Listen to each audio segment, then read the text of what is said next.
You take a seed, you plant it, you grow it, you dry it, you roll it, you smoke it, and it goes down smooth. Hey! Spanning the continent to bring you the truth about cannabis and marijuana law reform. I smoke pot and I like it a lot. The Russ Belville Show, the voice of the marijuana nation. Now, here's your host, Radical Russ Belville. Good day, tokers and tokettes and non-toking lovers of liberty. It is Friday, January 29th, 2021, and it's got to be 420 somewhere in the world. It's also got to be my last Friday as a 52-year-old.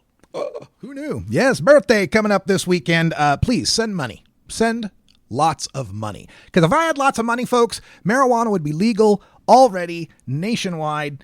Just give me the money. I guarantee I'll get it done. Might take me a few years. Anyway, speaking of marijuana legalization and just the issue of marijuana in general, we got a very special episode of the Russ Belville Show today because this morning I and other members of the Idaho Citizens Coalition sat in on the final hearing in the Senate State Affairs Committee for the state of Idaho, hearing a proposal by Senator C. Scott Grow. C. Scott Grow has proposed a constitutional amendment to amend the Idaho Constitution to say that all drugs in Schedule 1 and Schedule 2 in Idaho right now shall always and forever be illegal. Always and forever be illegal. That's what we're dealing with here.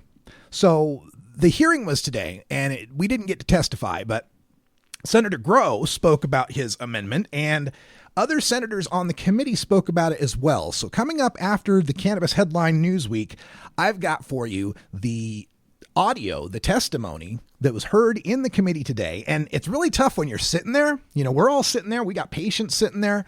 And we're all sitting there listening to this testimony. And you can't boo. You can't clap. You can't rebut it. You just have to sit and listen. And sometimes some of the most ignorant things get said. And you just want so badly to correct them but you can't. Well, I can. I have a show. So that's what we're going to do. We're going to listen to the testimony from all these senators, both pro and con, and I will give you a breakdown on what's wrong and what's right with some of what they said. So that's coming up here right after the news. Also in the show today, special exclusive sneak peek look at something that nobody else has their eyes on from the state of Idaho, the very first ever proposed medical marijuana bill. That's right. They're actually going to try a medical marijuana bill, but don't get your hopes up, folks. This one makes Utah's program look competent. Okay, so there's a lot of work to be done here. We're going to tell you all about that coming up on the show as well. So stay tuned for that. But first, we got to get to the Cannabis Headline News. Let's find out what's been going on the rest of this week in states other than Idaho. This is your Cannabis Headline News. Brought to you by MarijuanaMoment.net, the complete source for all your marijuana news in one morning newsletter from Marijuana Majority Founder Tom Angel. Subscribe today for free at MarijuanaMoment.net. With your Cannabis Headline News Week for the week ending Friday, January 29th, 2021, I'm Russ Belville. Hotels, Airbnbs, and other lodging facilities in Missouri would be allowed to let medical marijuana patients consume cannabis on their properties under a recently filed bill reported by Marijuana Moment. The legislation, titled the Reduction of Illegal Public Consumption by Allowing for Compassionate Access to Medical Marijuana Act, would require the State Department of Health and Senior Services to create a new medical marijuana lodging establishment license for the facilities. They would have to submit an application and a $50 fee to the agency in order to obtain the new approval. Once licensed, lodging facilities would have to follow certain rules, such as confirming that guests are registered medical cannabis patients, posting signage that says marijuana can be consumed on the property, and ensuring that consumption areas are at least 25 feet away from sections where it is prohibited. Places that knowingly permit cannabis to be used without a license would be subject to a $1,000 fine for a first offense, $2,000 for a second, $5,000 for a third, and the suspension of their business license for a fourth.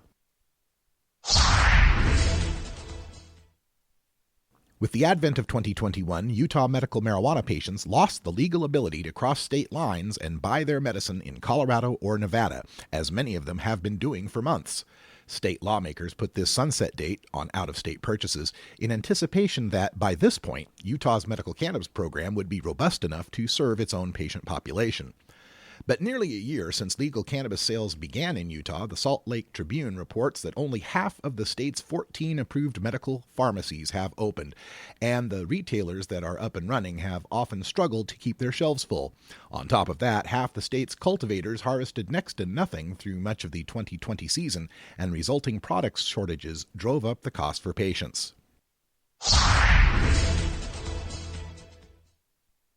Two competing sites for marijuana dispensaries in Jackpot, Nevada, advanced this month as Elko County commissioners approved one rezoning request and county planning commissioners agreed to hear a second request next month. Both locations are along U.S. Highway 93, not far from the Idaho-Nevada border, about 45 miles south of Twin Falls, Idaho, reports MagicValley.com. Jackpot has suffered economically because of COVID-19 and is looking at marijuana sales to give the town a boost. County commissioners approved an ordinance in November allowing sales, despite opposition from Twin Falls County officials. Opening these dispensaries will create a fifth Idaho border town and the first on Idaho's southern border to supply marijuana to the only state in the nation that still bans industrial hemp. The COVID-19 pandemic has effectively ended random drug testing on hundreds of people in the criminal justice system in Hennepin County, Minnesota, home to Minneapolis, the state's largest city. Data from the county's lab, examined by KTSP-TV, shows a 95% decrease in testing capacity from 2019 to 2020, a striking reduction that is worrisome to drug advocates and a county judge who say it will result in dire consequences for people struggling with addiction. The lab tested, on average, 990 people a week in 2019. Those numbers fell to 45 people a week the following year. For several weeks in April 2020, data shows only a handful of people were brought in for drug testing. The limited capacity is due in part to new COVID safety protocols, according to Carrie Scardigli, who oversees the testing lab in Hennepin County's Department of Community Corrections and Rehabilitation.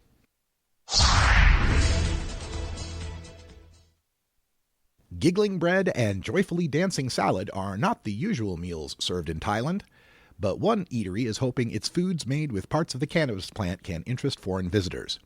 The restaurant at a hospital in Prachinburi province started serving the meals this month. Voice of America notes that Thailand recently took cannabis off its list of narcotic drugs.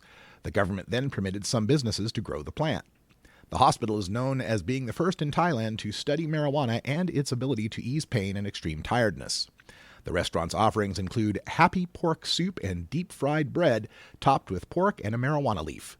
Another is a mix of crispy cannabis leaves served with pork and vegetables.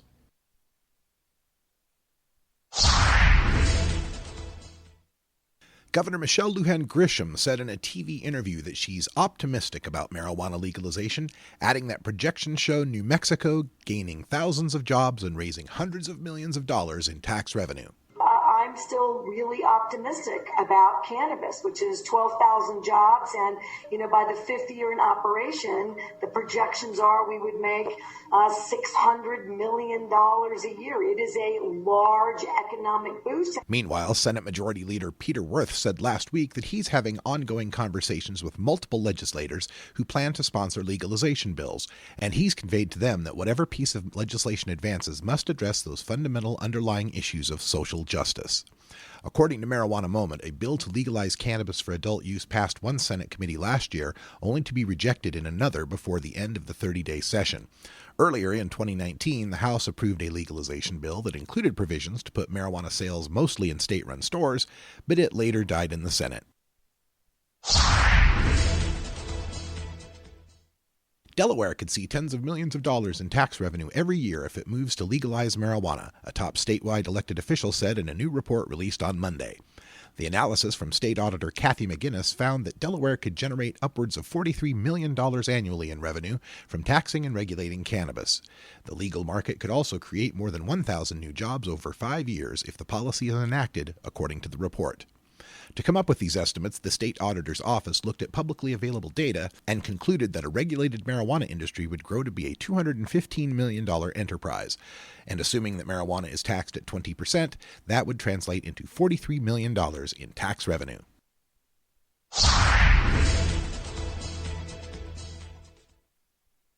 A Republican congressman has filed the second piece of marijuana reform legislation to be introduced so far in the new 117th Congress, this one aimed at ensuring that military veterans aren't penalized for using medical cannabis in compliance with state law. The proposal from Representative Greg Steube of Florida, who filed a more expansive version of the measure last year, would also codify that the U.S. Department of Veterans Affairs doctors are allowed to discuss the risks and benefits of marijuana with their patients. VA doctors are currently permitted to discuss cannabis with patients and document their usage in medical records, and those veteran patients are already shielded by agency policy from losing their benefits for marijuana use. But the new bill would enshrine these policies into federal statute, so they could not be administratively changed in the future. Idaho lawmakers on Monday heard the first testimony for and against a proposed amendment that would forever enshrine marijuana prohibition in the state constitution.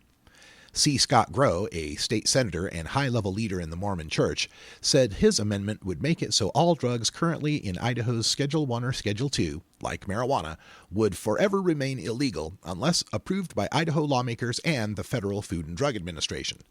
The catch, of course, is that the FDA has no power to regulate a plant, so whole plant cannabis would forever be banned in Idaho. And since Idaho is the only state in the U.S. not to update its hemp laws to match the 2018 Farm Bill, hemp, too, would remain permanently banned. Further complicating measures for reform is the fact that in Idaho, only the legislature can propose amendments, so if this prohibition went into effect, no further initiatives from the people could ever repeal it.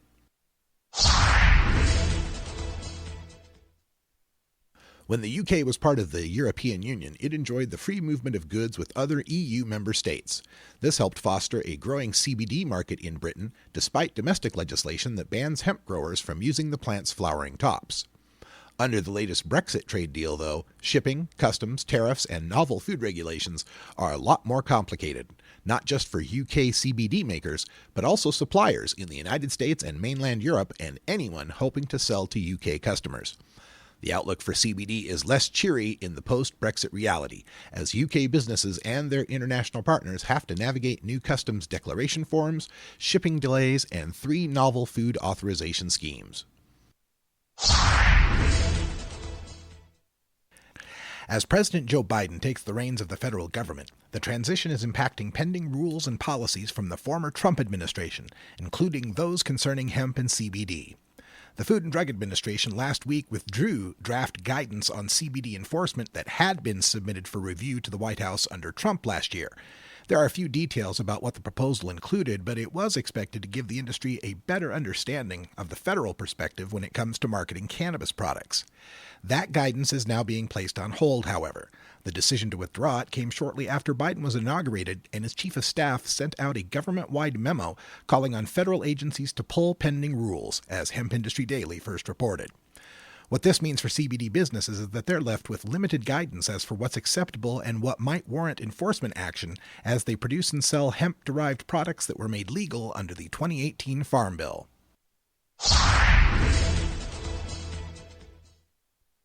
The psychedelics reform movement has seen a wave of successes at the state and local level over the past couple of years, but a newly formed group says the timing is right to take their activism to the next stage, Congress.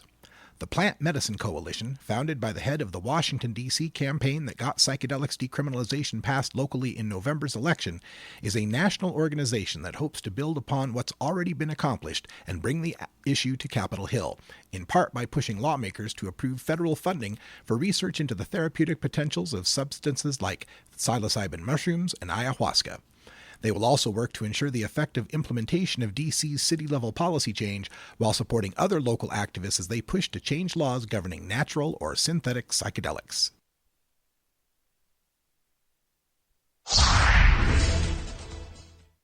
After medical marijuana was legalized in Oklahoma in June of 2018, the Oklahoma Medical Marijuana Authority had only 60 days to prop up the entire program, forcing the agency to play catch-up over the past 2.5 years.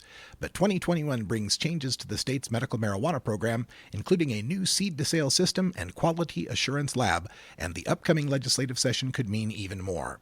Kelly Williams, interim director of the OMMA, said it will account for the full lifespan of every plant and product across the state. This is possible through the use of Metric's RFID tags, which every grower and processor will have to purchase and use to label every plant and package. All licensed medical marijuana businesses will also be required to pay a monthly fee to be in the Metric system. The Metric tracking system is used in 14 other states and D.C.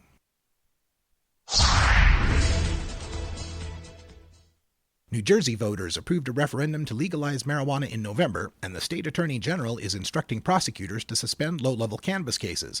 But the number of marijuana-related arrests in the state's largest city have remained largely unchanged compared to last year. That's according to a recent analysis of crime report data in Newark by Justin Levy, an associate professor of accountancy at the University of Illinois. The Newark Police Department made a total of 57 marijuana-related arrests in the first 20 days of this year, compared to 63 arrests made for the same period in 2020. But more notably, that trend is driven by a spike in arrests for simple possession alone, which grew from 39 last year to 48 this year, a 23% increase. This is despite the fact that Attorney General Gerber Grewal issued guidance in November telling prosecutors not to take on low-level cannabis cases as lawmakers work to develop regulations for a regulated market. Martha Stewart launched a line of cannabis-infused pet snacks and oils Tuesday. Stewart said in a statement Tuesday, quote, "Just as CBD can support human wellness, it's been shown to improve the quality of life for pets as well," end quote. The soft-baked chews range from roughly $20 to $30 for a 30-pack, according to Canopy Growth, Stewart's partner in the venture. Different varieties aim to promote calm, mobility, and wellness. There are also chicken-flavored CBD drops available for $39.99. They are corn, soy, and wheat-free and contain no artificial colors, flavors, or preservatives. Stewart teamed up with Canopy scientists to develop the products, the company said.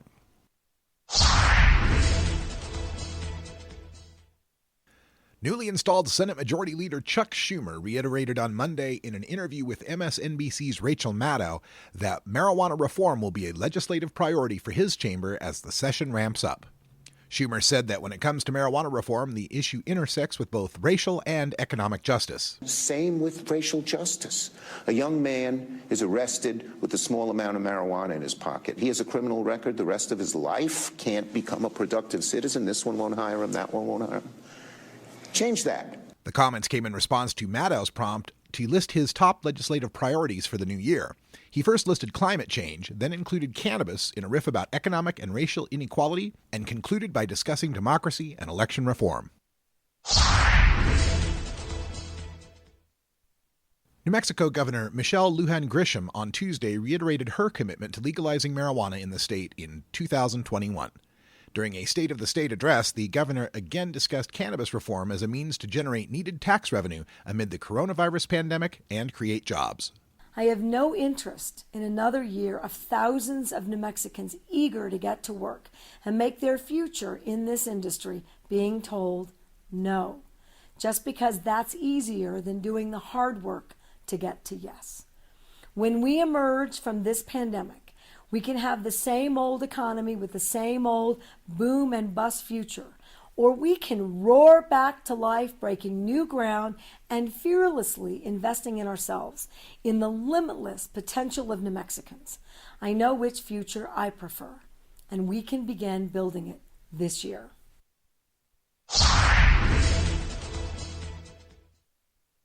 The governor of Minnesota on Tuesday implored the legislature to look into legalizing marijuana as a means to boost the economy and promote racial justice. During a briefing focused on his budget proposal for the 2022-23 biennium, Governor Tim Walz was asked whether he is open to allowing sports betting in the state to generate tax revenue. He replied he wasn't closing the door on that proposal, but he said he is more interested in seeing lawmakers take a look at recreational cannabis. I would still like the legislators to take a look at recreational cannabis because of the not just the revenue sources that are there that dwarf sports betting, but because of the equity issue and to be quite honestly, the racial impact of our cannabis laws. But I will say this, I will certainly leave open that possibility. New York activists are ready for 2021 to be the year that the state finally legalizes marijuana, but the legislative text Governor Cuomo has released also contains a section that would make it a Class D felony punishable by up to 2.5 years in prison to sell cannabis to anyone under the age of 21. Currently in New York, an illicit sale to an underage person is a misdemeanor. Eli Northrup, a New York public defender and member of the reform coalition Smart Start New York, ignited a controversy over the youth penalty provision last week, arguing on Twitter that legalization, quote, cannot mean increased criminalization, end quote. Lieutenant Governor Kathy Hochul told Marijuana Moment in a phone interview on Tuesday that the administration remains, quote, very concerned about making sure that no one under the age of 21 is participating, end quote, in the marijuana market, and the intent of the section at issue is deterrence. All right, that's your cannabis headline news for the week. All the news that's fit to hear. If you want to hear any of those audio quotes again, go to RadicalRuss.com, click on the show heading at the top, and choose Cannabis Headline News. Every clip that I play in the news, it's embedded there at RadicalRuss.com. You can hear him talk about it for yourself. When we come back, Idaho's constitutional amendment. The Coffee Pot in Sumter, Oregon is your fast, friendly marijuana shop nestled in the beautiful Elkhorn Mountain Range outside of Baker City. We're serving Eastern Oregon and Idaho's Treasure Valley with the selection of flower, pre-rolls, vapes, dab, and edibles you need at the prices that make it well worth the drive.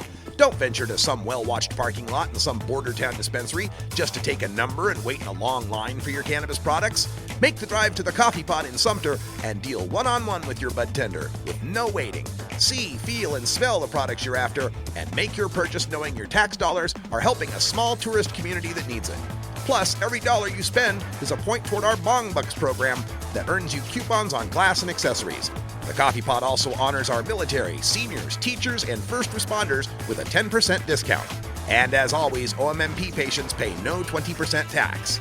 Come on up to the Coffee Pot in Sumter, the first business on the left, on the side of the 2-story log cabin restaurant, and tell them Radical Russ sent you. And now, Puff Pass Ponder with Radical Russ.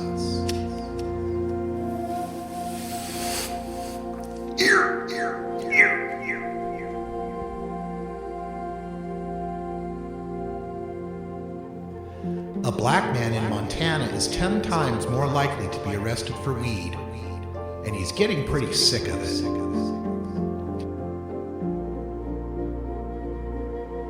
This has been Puff Pass Ponder with Radical Russ.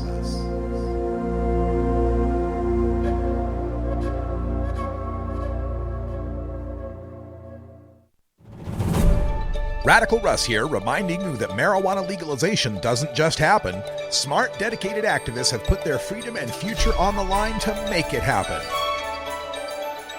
Like the activists at the Minority Cannabis Business Association.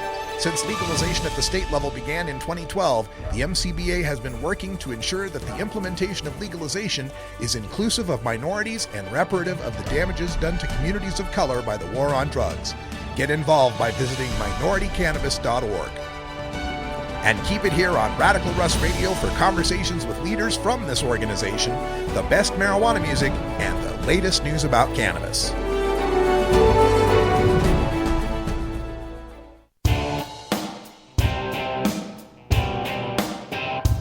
We must wage what I have called total war against public enemy number one. I support a change in law to end federal criminal penalties for possession of up to 1 ounce of marijuana. That marijuana, pot, grass, whatever you want to call it, is probably the most dangerous drug. Some think there won't be room for them in jail. We'll make room. I experimented with marijuana a time or two, and I didn't like it and didn't inhale. One major responsibility is to encourage people to use less drugs. Entirely legitimate topic for debate. Radical Rant. All right, for today's Radical Rant, we're going to go on an extended deep dive into Idaho politics. And it's fascinating, of course, because Idaho is America's last absolute prohibition state. That's right, the last state in the entire country where you can be put in jail for hemp. Yeah, for hemp, folks. Yeah, there's a lot of places you can still get busted for a joint, right? But we're talking hemp is illegal in the state of Idaho. Idaho is America's last absolute prohibition state. And what we're facing right now is what I call their Waterloo. This is the drug prohibitionists' Waterloo, Idaho is. It's their last gasp at stopping the advance of fact, science, reason, logic, and compassion, otherwise known as medical cannabis. And what this last gasp attempt is they are proposing, this is a Senator C. Scott Grow, kind of ironic, someone named Grow would be proposing something that criminalizes growing, but C. Scott Grow is proposing a constitutional amendment to add to the Idaho Constitution that says any drug that's currently in Schedule 1 or Schedule 2 will forever be illegal. Really, it's as if we were going to freeze all scientific understanding at the year 2021. Everything we've ever discovered about drugs and medicine is done. There's nothing new to learn. We're going to amend our Constitution so that these drugs shall never be medicine, shall never be legal for anyone to use. Now, of course, they like to dress this up as, oh, well, look what they did in Oregon. My God, in Oregon, they legalized all drugs. You can have any drug you want in Oregon. Oh, my God. So they're trying to sell this as this is, let's keep Idaho drug free, right? But we know what this is really about, folks. This is about medical marijuana. This is about the fact that they know 75% or more of the people in the state support medical marijuana. And when it makes the ballot, it will pass. That's what this is about. And they know by enshrining this prohibition in the Constitution, that makes it untouchable by an initiative. So this really has very little to do with marijuana per se and has everything to do with short-circuiting the right of the people of the state of Idaho to exercise their Idaho constitutional right to petition with regards to medical marijuana. That's what this is about. Let's stop medical marijuana. So this was proposed on Monday. This Monday, the bill got its first hearing, and we were there for testimony. Our own Bill Espenson gave some great testimony. Megan Romero gave some great testimony. Lots of people gave some great testimony to this committee. Now, you have to also understand about Idaho politics that Idaho may be the most Republican state in America. It was at one time. Last time I looked it up, maybe it was 2018, sometime around there. I looked it up, and Idaho certainly was the most Republican state as far as the ratio of Democrats to Republicans, right? I don't know if that's still true, but if not, it's really close. It's really up there. It'd be up there with Utah and Oklahoma and whatever. So in Idaho, in this particular committee that we're dealing with, C. Scott Grow is presenting to a committee that consists of 7 Republicans and 2 Democrats. So you're already kind of on the ropes as it is, starting from behind the 8 ball, so to speak. So he presented this on Monday. We gave testimony, and it lit up Idaho media. They got letters to the editor at all the papers. The news stations are running this. Now, usually, what's going on in a little Senate committee doesn't make many headlines. But when we start talking about medical marijuana, that generates clicks. That generates ratings. So, having got so much attention for various problems of this amendment, not the least of which is that since hemp isn't legal in Idaho, this would freeze it so hemp is permanently illegal. Right? CBD oil, hemp-derived CBD oil with less than 0.3% THC, that's still illegal in Idaho. So Senator Grow was actually trying to sell this as, well, we'll get that legalized before this goes into effect. And some of the other senators are like, oh, yeah, really? You sure? You want to bet on that? I mean, things happen. So he presented this on Monday, was supposed to bring it back on Wednesday for a vote as to whether or not it would get out of that committee. And he showed up on Wednesday, and we showed up on Wednesday to testify. He showed up on Wednesday and said, oh, something came up. We need some more time. Now, we thought it might be he needed to rewrite some of the language, but if that happened, if he rewrites the language, then there has to be another hearing on it, and there has to be more testimony on it because the language is different. So he didn't rewrite any language. On Friday, today, this morning, he brought back the same exact language for his final presentation to the committee, and for the committee's final questions, and for the final vote. And for those of us in the audience, all we could do is sit and watch and listen to, well, all sorts of interesting points of view. Let me just put it that way. So that's our setup for today's show, today's extended radical rant. is we're going to listen to these legislators from the state of Idaho, and you're going to get to hear what we're dealing with. We'll begin with the presentation by C. Scott Grow. Now, understand also C. Scott Grow is not just a state senator. He is also a member of the Council of 70 for the LDS Church, the Mormons. And if you don't know how Mormon, hierarchy works, it's basically, the Mormons have a president, right? There's a president of the church, and they have a Congress. So he's a congressman in the Mormon church, let's say. So he's presenting this amendment today. Let's start with C. Scott Grow's opening statement. The Idaho Constitution defines a government, but also defines a culture.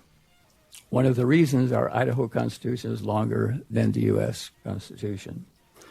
So we find in the Idaho Constitution, it states, the first concern, not just a concern, but the first concern of all good government is the virtue and sobriety of the people and the purity of the home. And it goes on to say that the legislature, so why are we doing this? We've been asked, why are we doing this versus arising somewhere else?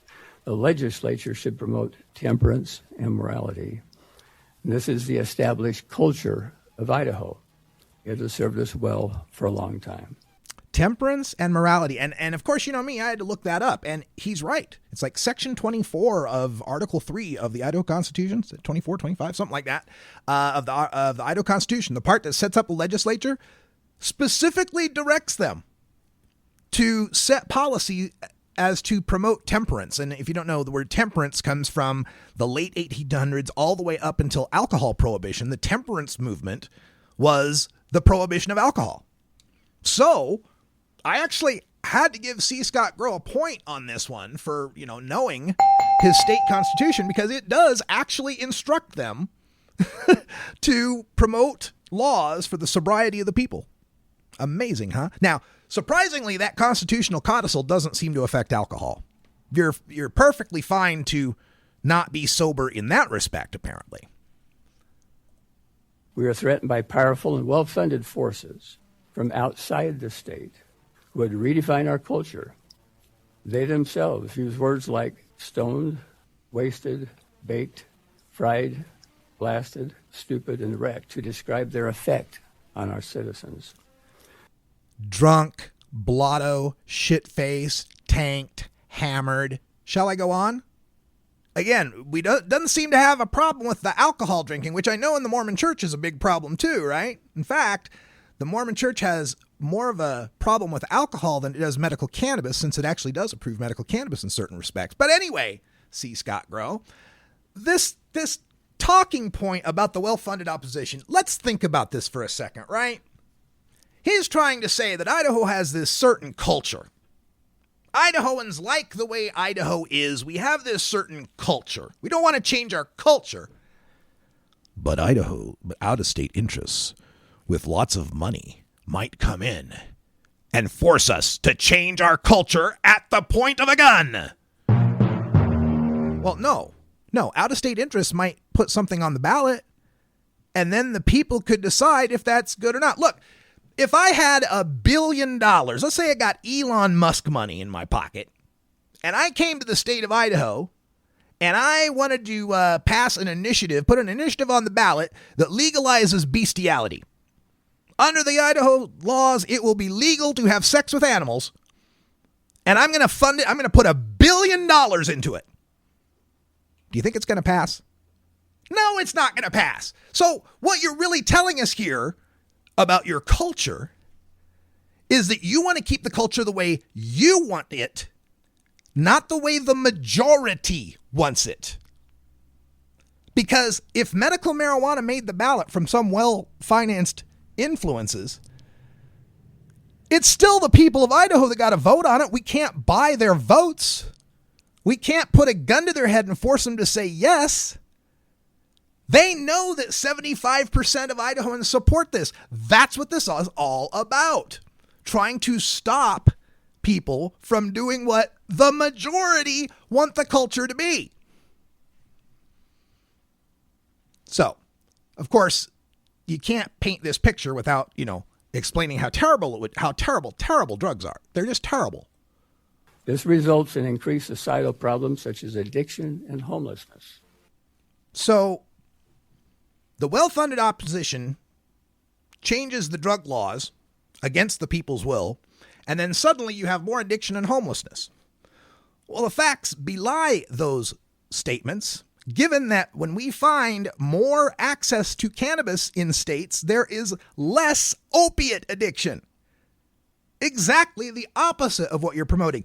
And this idea that legalizing marijuana somehow causes homelessness, right? And not, people not being able to afford homes or being laid off their jobs or having no work because of COVID causes homelessness. No, it's got to be the weed because, if someone's homeless in Dallas, Texas, and they hear that Boise, Idaho has legal weed, why, they're going to buy a bus ticket and come live in Boise and be homeless, where there's winters and it's freezing. Makes no sense. Increased environmental problems, such as deforestation and pollution of waters with pesticides and other chemicals. Now, this is an interesting talking point. Oh no, illegal marijuana grows lead to pesticides and water problems and degradation and deforestation. How come illegal hops grows don't cause that? How come illegal tobacco grows don't cause that? How come illegal potato farms? Oh, I know, because those are legal. People don't have to hide their farm in the middle of the national forest.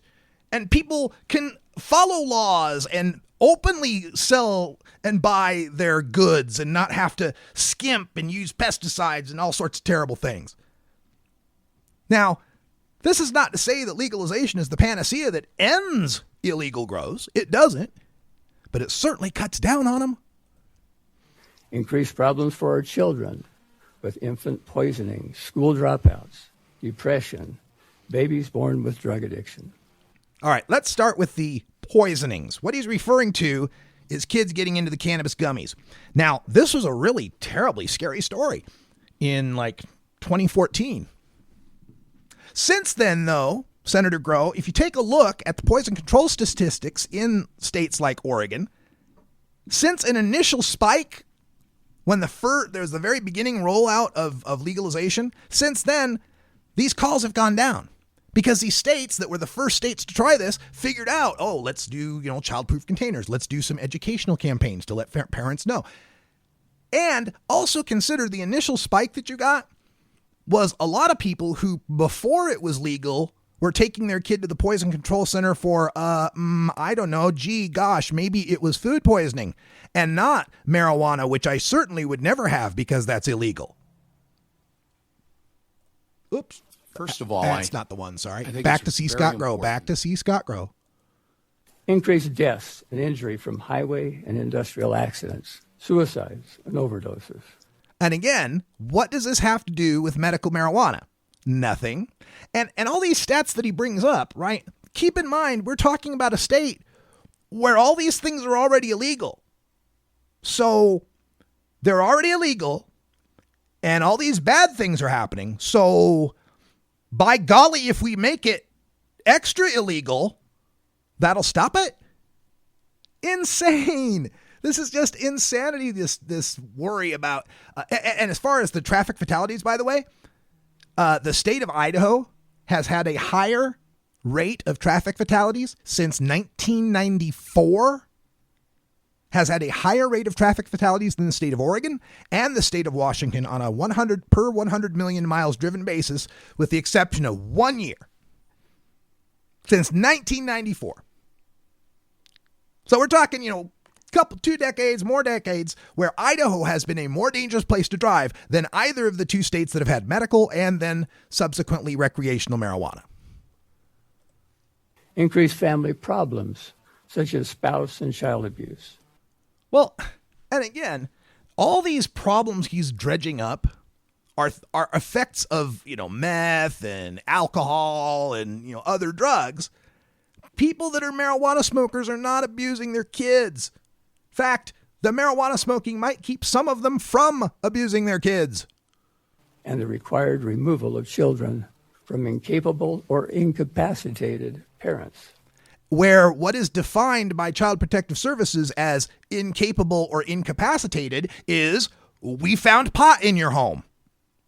That's it. We found pot in your home. Has nothing to do with you're a good mom, you're a good dad, you're a good provider, you've got a clean house, whatever. We found pot in your home. You're a bad parent. Let's take you away, put you with a foster care where the kid's more likely to suffer harm in the foster care family.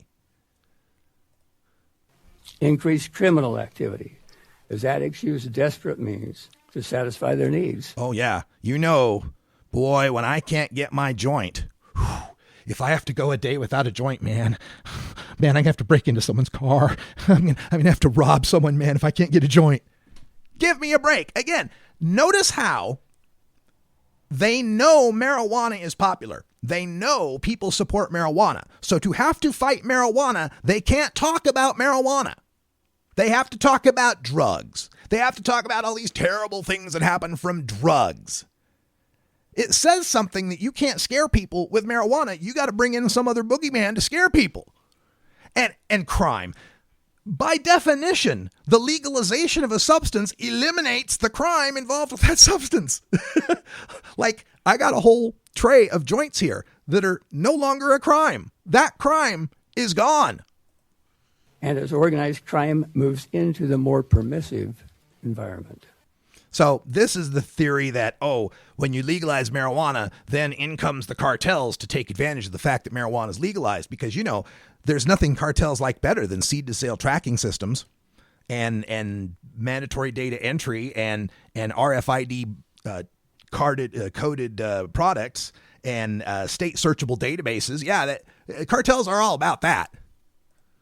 Citizens feel insecure in their homes or as they walk the streets. In short, it is a change in culture. We don't need to look far to see the evidence of this cultural change. States around us and throughout the nation have not preserved their cultures. They were once where we are now. So this is another one of their talking points. You'll hear it from another couple of the senators later on of, we want to keep Idaho, Idaho. We don't want to turn out like Oregon.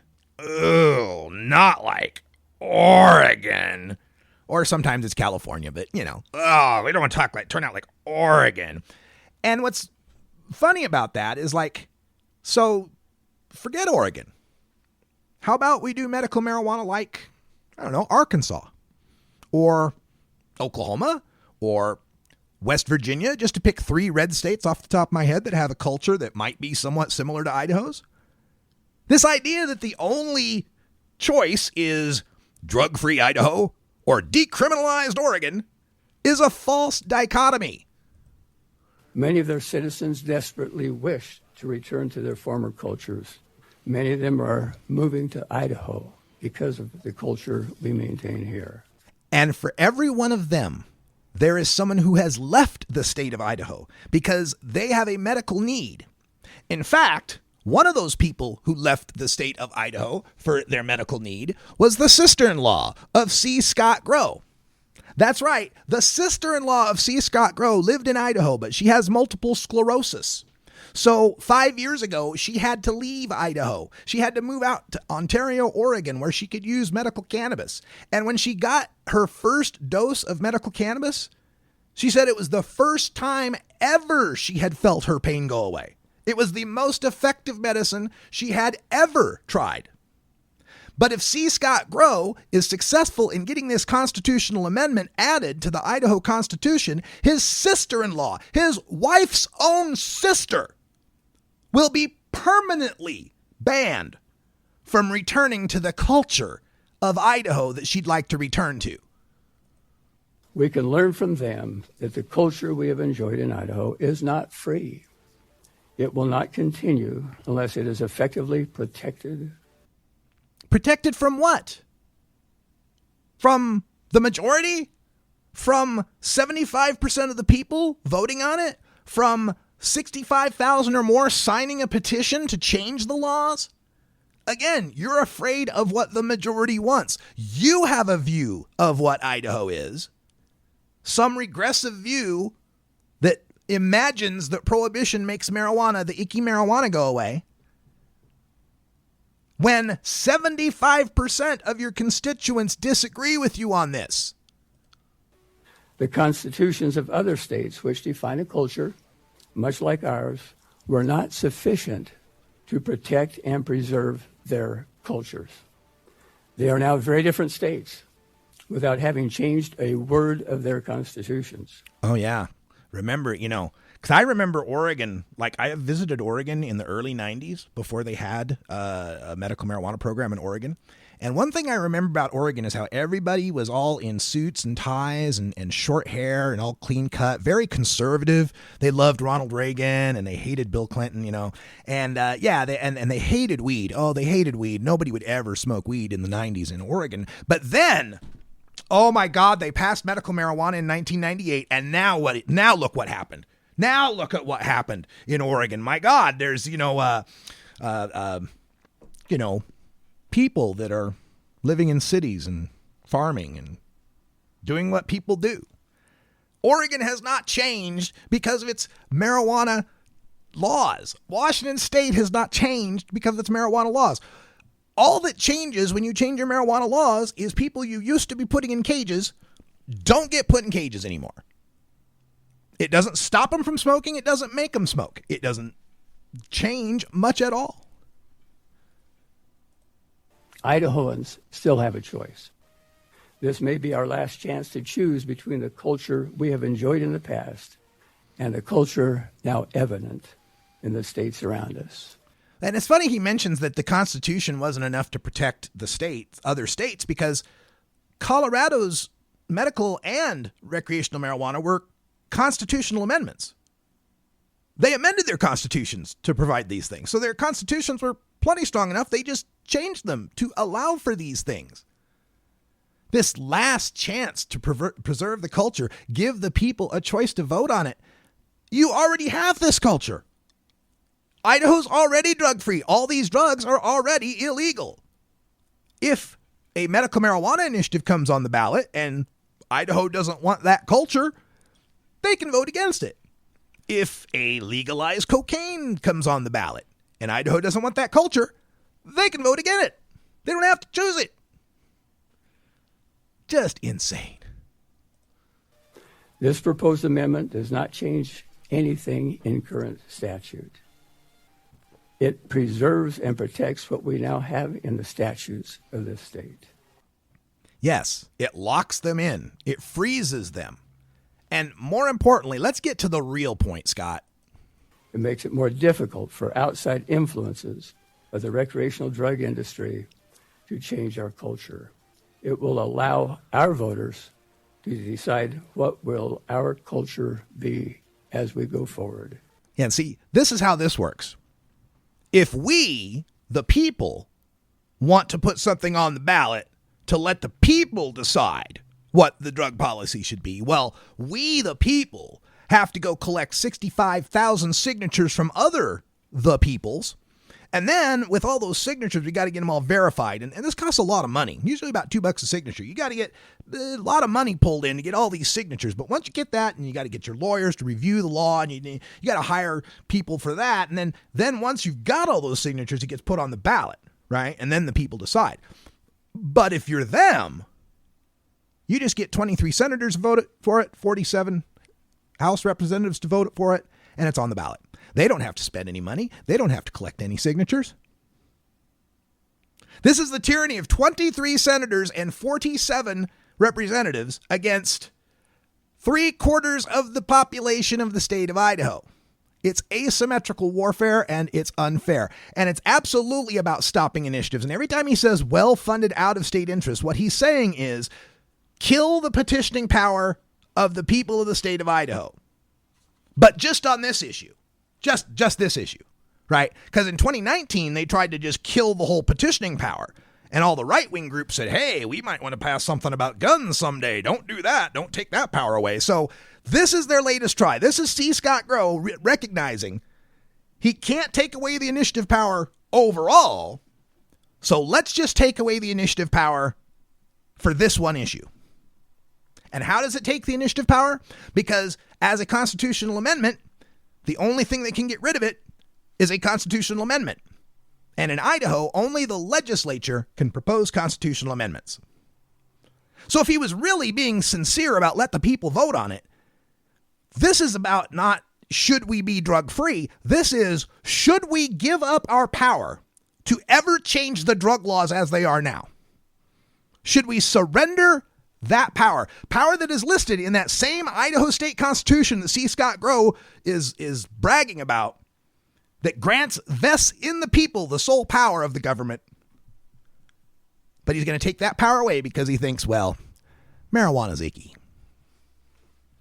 So that was the intro. That was the introduction from C. Scott Grow. Then we had the committee able to talk about it. Now, one of the committee members wasn't there. So we had 6 Republicans, including the chair, who is Senator Patty Ann Lodge, and 2 Democrats. And the 2 Democrats, of course, are against this, and the 6 Republicans are for it. But they made some great points, and I got to give them credit for that. We're going to hear from Senator Grant Burgoyne, Democrat from Boise, because that's one of 2 places you can find a Democrat. There might be a couple more. I'm just joking. Here's Grant Burgoyne taking on this constitutional prohibition amendment. The suggestion that the culture of Idaho is somehow attractive because of the drug policy of this state, I do not agree with. Our drug problems in Idaho are every bit as severe as places like California, Oregon, Washington, New York, Florida, Texas, and all the rest of the country. And in some places, in some ways, worse. Some of Idaho's drug stats are worse. But the point being made there that Idaho is not special, that we currently have this policy. All he's asking us to do is to put in the Constitution what already exists. Drugs are bad. Drugs are illegal. Don't do them. So they're illegal and it's not helping. So let's make them super extra illegal. We're not making good progress on this issue. In fact, things are getting worse, not better. I don't disagree that efforts to legalize marijuana in other states have not advanced the cause of undoing this great harm to our people. And, there's a point that we don't need to shy away from, that legalization doesn't fix everything. It only fixes pot being illegal for the most part, which is, for the people being busted for it, plenty enough, right? Some of the rollouts of the legalization of marijuana in other states have been absolutely disastrous. But it still begs the question as to whether we have the right policy. And so that's the point is, legalization is going to take time. You might have to try different methods, but prohibition has been proven to be a failure. So when we say that we want to preserve what we now have in our statutes, that makes me shudder. It doesn't make me happy. Right. Because what we're doing now, telling people just say no, throwing them in cages if we catch them, has led to this, has led to the problem that we are trying to solve. The prohibition already exists and it's already creating this problem. When we say that we want to keep Idaho, Idaho, well, I want to keep Idaho, Idaho when it comes to the wide open spaces and the lifestyle that I'm enabled to enjoy here. But I do not want to keep Idaho, Idaho for our habituated drug users, for our addicted drug users, for those who have broken lives because of substance abuse in our state, or for those who have died because of drug use and will die because of drug use in our state. And the policy that we have is not preventing any of that. And the policy we have is leading people to the more harmful substances. If they don't have cannabis as pain management, they move to opiates. And if they can't get the opiates, they move to the street opiates. If we were serious about dealing with the issue of substance abuse in this state, tobacco executives, opiate executives who work in glass buildings and wear suits like yours and mine would be in jail in this state. But we don't do that. We give them a pass.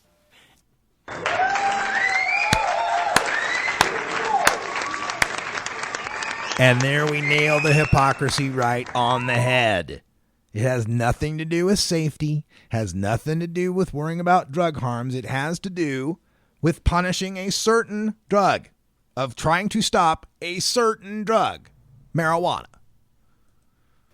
And what we do is when those children become adults, or when those children along the way, or as adults, get caught up in the criminal justice system, we all too often punish them rather than treat them. We view them not as the victims that they are of illegal drug pushers. We view them as the criminal.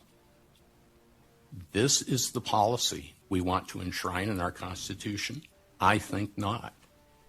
Exactly. So that is Senator Grant Burgoyne, a Democrat from Boise. He was followed by Senator Abby Lee. Now, interesting, Senator Lee is from Fruitland, Idaho. She is the state senator who lives the closest to a legal pot shop.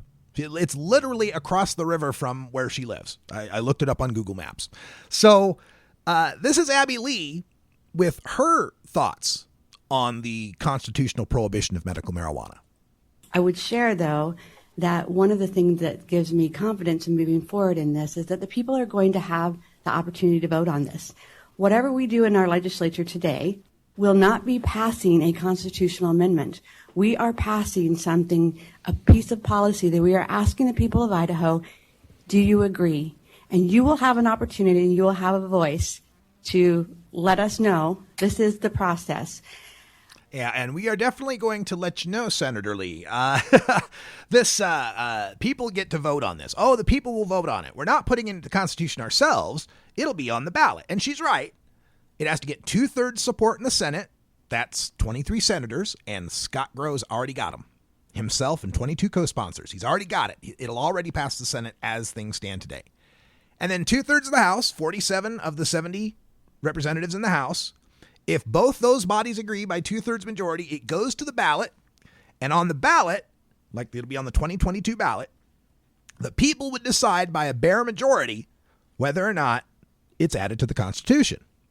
So, first of all, this is a little disingenuous because, like I said, drugs are already illegal. And so you're asking people to approve the status quo. So right there, you already have a benefit, right? Most people are resistant to change. So you're already playing on your home court by having people vote for the status quo. If you say this is an amendment to keep drugs illegal, a lot of people are going to think, oh, if I vote against this, then it'll make drugs legal. Instead of realizing, no, they're already still illegal. So there's a ton of education that'll have to be done just to convince people, no, you can vote against this because it's not making drugs legal. It's making them so they're not permanently illegal. And then you're lost in the weeds, and it's a tough fight, right? But even then, here's how disingenuous this thing is. Let's say we do get our medical marijuana on the ballot for 2022. And according to our polling, it performs as we expect, and it gets 75% of the vote. So if the medical marijuana initiative gets 75% of the vote and the drug prohibition amendment gets 51% of the vote, guess which one goes into effect? If you guessed constitutional amendment, you're a winner. That's right. Constitutional amendments outrank initiatives. So even if we got 75% on our medical marijuana, 50% for the initiative would beat it. So this is not really asking the people what they think. If you wanted to ask the people what they think, you'd put medical marijuana on the ballot. You'd take our initiative and say, hey, we'll do this as a legislative referral. And if the people reject it, well, there you go. It's been rejected. And in fact, I would take that bet. If any state senator or representative came up to me and said, Russ, we'll put your Idaho Medical Marijuana Act on the ballot as a referred initiative, and if it's voted down, do you promise to never try an initiative again? I would take that bet. I would say, absolutely, I'll be out of your hair, Idaho. I'll be out of your hair. You put this on the ballot, and if the people reject it, you win. Your culture, you win. It's your culture. They won't do that because they know 75% would support it. All right, that's all the time we got for Hour 1. Stay tuned. Hour 2, Toker Talk Radio continues this special look at the Senate Joint Resolution 101 and a sneak peek coming up at the newest and first medical marijuana bill in Idaho. For everyone here in the Gem State, Idaho's America's last prohibition state, I'm Radical Russ. Thanks for joining us, and until next time, take care of each other, tokers. You take a seed, you plant it, you grow it, you dry it, you roll it, you smoke it, and it goes down smooth.